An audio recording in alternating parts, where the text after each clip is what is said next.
Dictation गति 100 शब्द प्रति मिनट स्टार्ट। महोदय, देश की लगभग 3/4 जनसंख्या गांवों में रहती है, जिनकी आय कम होने के साथ साथ शिक्षा, स्वास्थ्य, पेयजल आदि अन्य आवश्यक सुविधाएं भी उन्हें पर्याप्त मात्रा में उपलब्ध नहीं है। ग्रामीण क्षेत्रों और ग्रामीणों, विशेषकर अनुसूचित जातियों, जनजातियों, कमजोर वर्गों और गरीबी की रेखा से नीचे रहने वाले लोगों का विकास एवं गरीबी उन्मूलन भारत की विकास योजनाओं का प्रमुख उद्देश्य रहा है। ग्रामीण विकास का व्यापक दायरा है, जिसमें ग्रामीण क्षेत्रों एवं ग्रामीणों के जीवन स्तर का सर्वांगीण विकास शामिल है। इसका अर्थ निर्धनतम लोगों की अपने स्थानीय सामाजिक एवं आर्थिक परिस्थितियों में उत्पादन क्षमता की वृद्धि है।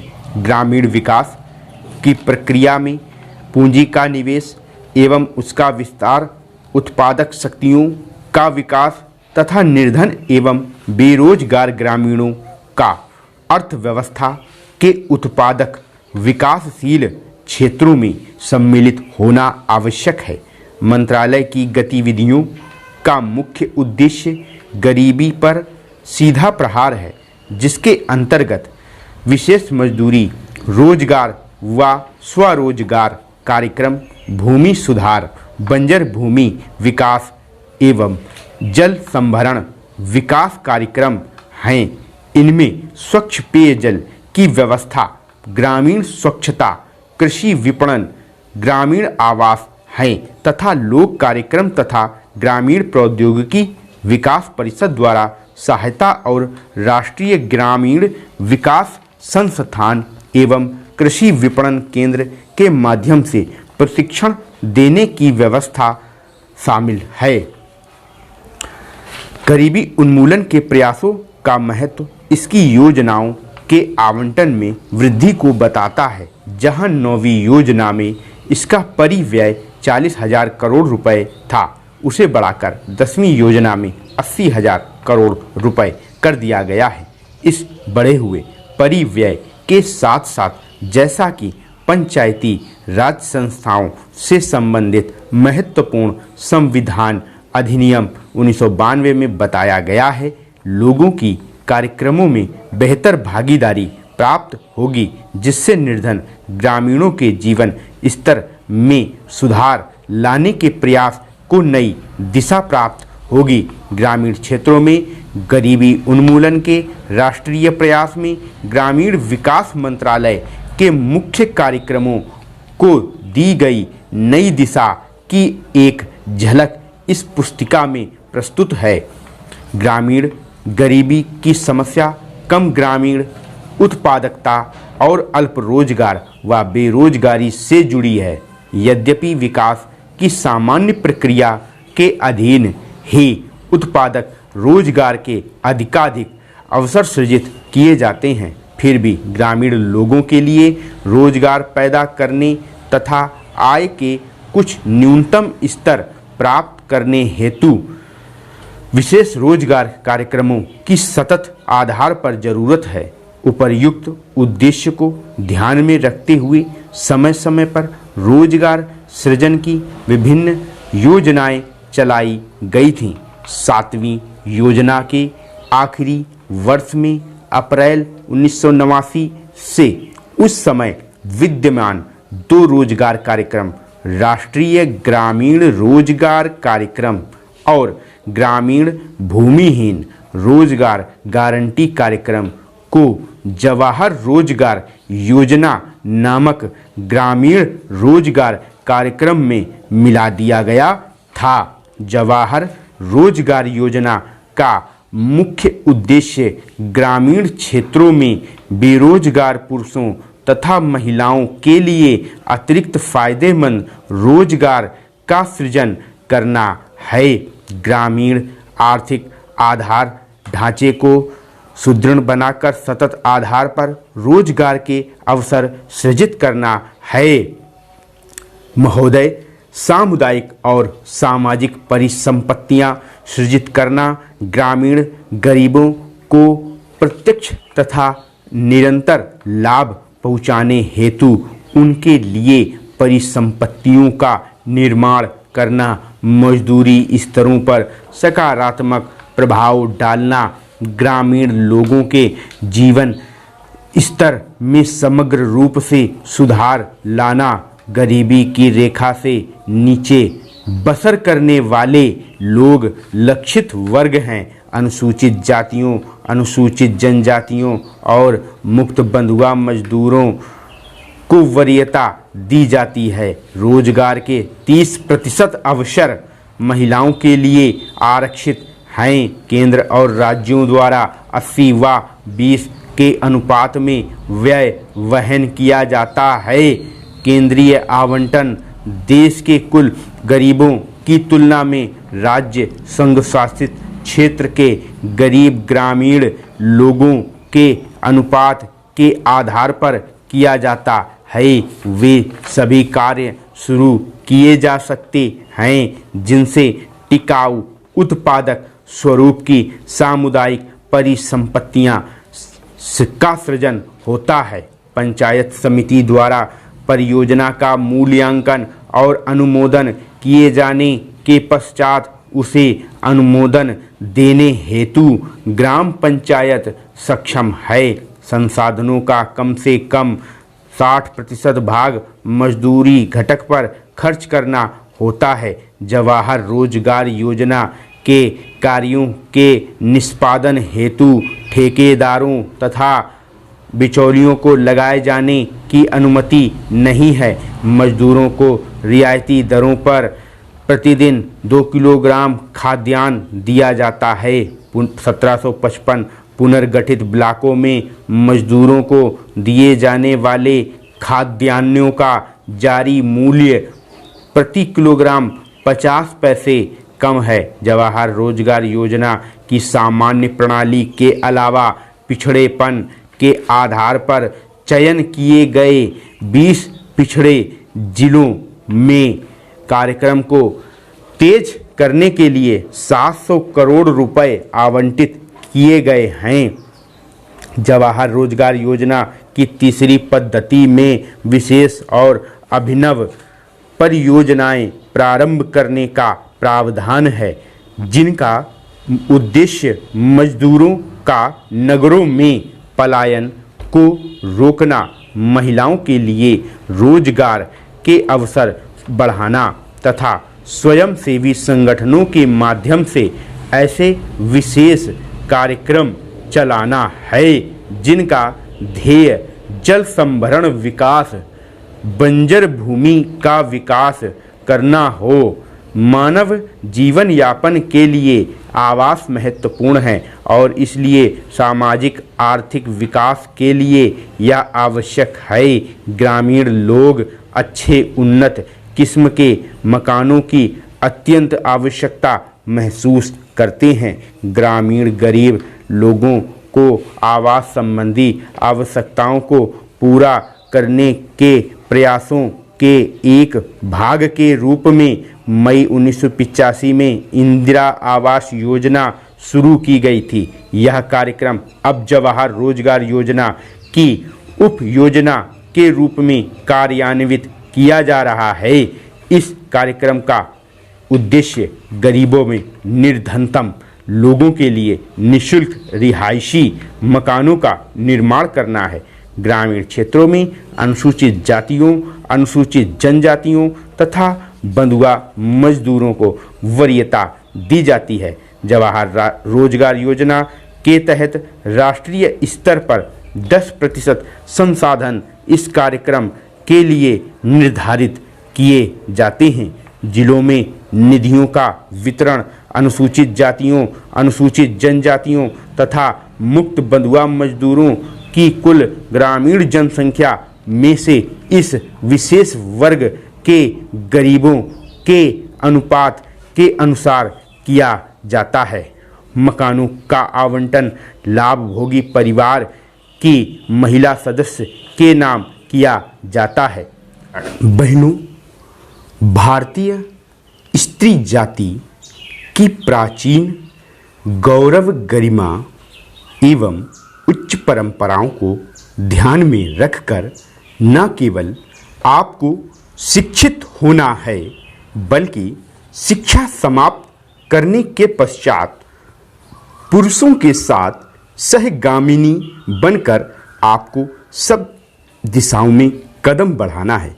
स्वतंत्रता प्राप्ति के बाद अब राष्ट्र के नवनिर्माण के कार्यों में आपको भी उचित रीति से भाग लेना चाहिए। यह सब तभी संभव हो सकता है जब हम वर्तमान शिक्षा पद्धति की कमियों एवं दोषों को दूर कर उसको अपने अनुकूल एवं उपयोगी बना सकेंगे। इस संबंध में भी देश में परस्पर विरोधी विचारधाराएं प्रचलित हैं। आधुनिक सुधारवादियों या जो अपने को प्रगतिशील कहते हैं, उनकी धारणा यह है कि बालक बालिकाओं को एक साथ शिक्षा दी जाए और दोनों की शिक्षा प्रणाली एक सी हो। उनका यह भी विचार है कि स्त्रियों को न केवल शिक्षा पद्धति में ही बल्कि अन्य क्षेत्रों में भी पुरुषों के बराबर के अधिकार मिलने चाहिए तथा उन्हें संपूर्ण सामाजिक स्वतंत्रता होनी चाहिए। उन्हें समाज के समस्त व्यवसाय और व्यापारों में समान रूप से भाग लेना चाहिए और सह शिक्षा प्रणाली की रचना इन सब के अनुकूल होनी चाहिए। दूसरी ओर कट्टरपंथियों के विचार इनके विपरीत हैं। इस प्रकार स्त्री शिक्षा और अन्य बातों के संबंध में हमारे देश में वर्तमान समय में परस्पर विरोधी विचारधाराएं प्रचलित हैं।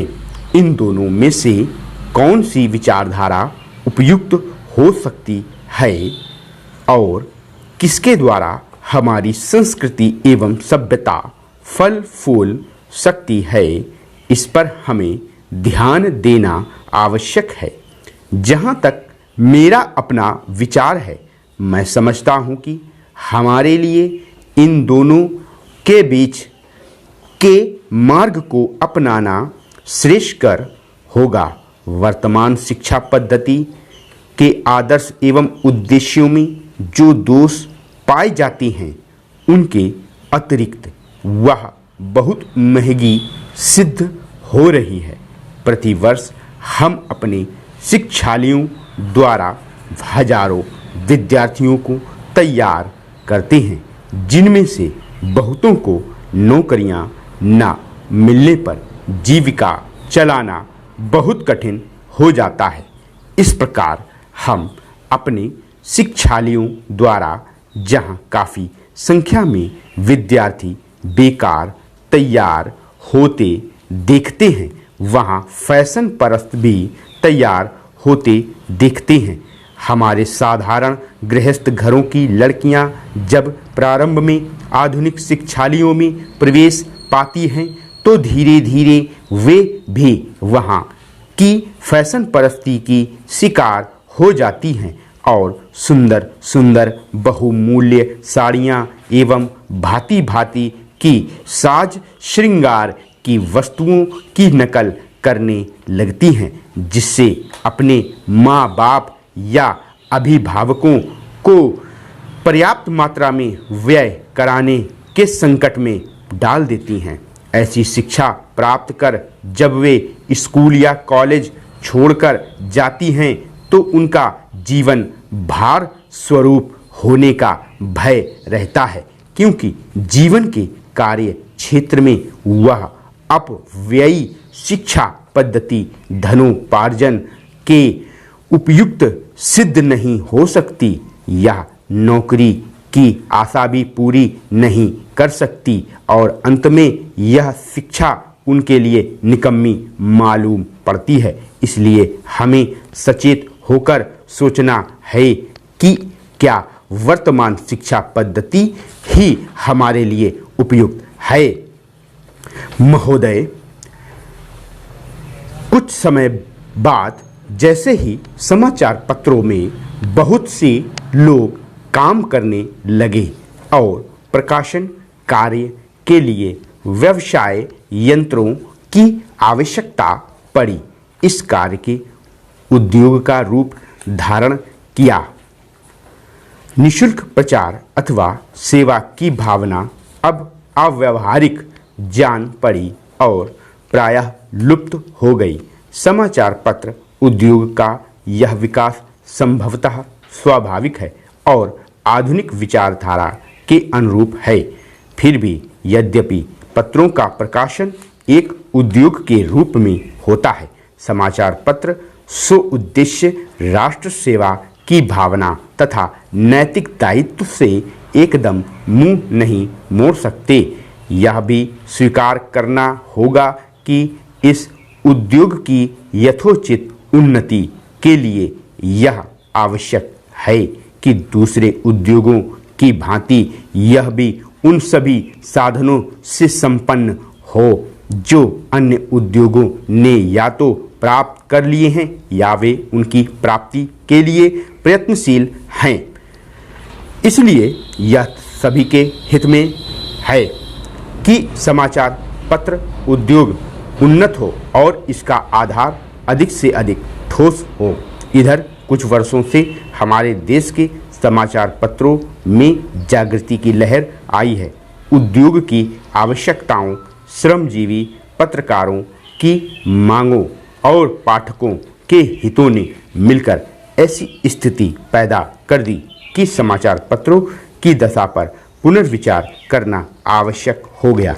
समाचार पत्र आयोग की नियुक्ति, आयोग की सिफारिशों का प्रकाशन और उन सिफारिशों पर सरकार का निर्णय, ये सभी उक्त समस्या को सुलझाने में के सम्मिलित प्रयत्न हैं। मैं आशा करता हूं कि इन प्रयत्नों द्वारा समस्या का समाधान हो सकेगा, समाचार पत्र उन्नत होंगे और इस उद्योग में कार्य करने वाले सभी लोगों को संतुष्ट किया जा सकेगा।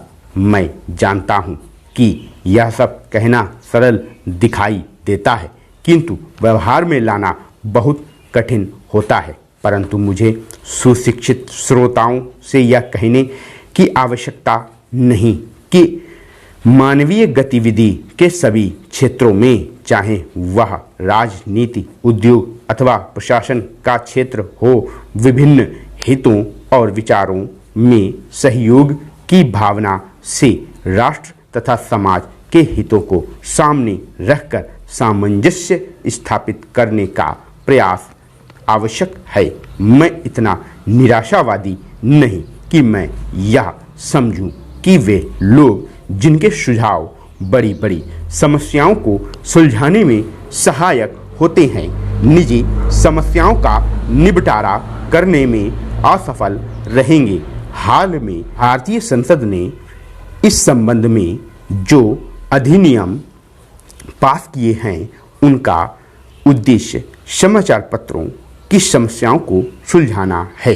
यह कहना अनावश्यक होता कि कोई भी अधिनियम, चाहे वह किसी भी क्षेत्र में सुधार के लिए लागू किया जाए, प्रभावपूर्ण रूप से तभी कार्यान्वित हो सकता है जब सभी संबद्ध दल उसे सहयोग की भावना से ही कार्य रूप दें। इन मामलों में अधिनियम के शब्दों का इतना महत्व नहीं जितना उनके पीछे निहित भावना का होता है। क्या मैं आपकी संस्था से यह अनुरोध कर सकता हूं कि इस मामले में आप समाचार पत्रों को मार्ग दिखाएं? आपकी संस्था निश्चय ही प्रमुख तथा अत्यंत प्रभावशाली समाचार पत्रों की प्रतिनिधि संस्था है। प्रायः सभी बड़े समाचार पत्र आपके सदस्य हैं। स्टॉप। वीडियो को लाइक करना ना भूलें। इसी तरह की और डिक्टेशन पाने के लिए हमारे चैनल को सब्सक्राइब करें, साथ में बेल आइकन को भी दबा दें और शॉर्टहैंड की तैयारी कर रहे अपने सभी मित्रों के साथ वीडियो को ज़्यादा से ज़्यादा शेयर करें। स्टूडेंट्स, आपकी जानकारी के लिए बता दूं, अगर आपकी शॉर्टहैंड स्पीड नहीं बढ़ रही है तो आप हमारे एडवांस आउटलाइन के साथ डिक्टेशन को परचेज कर सकते हैं।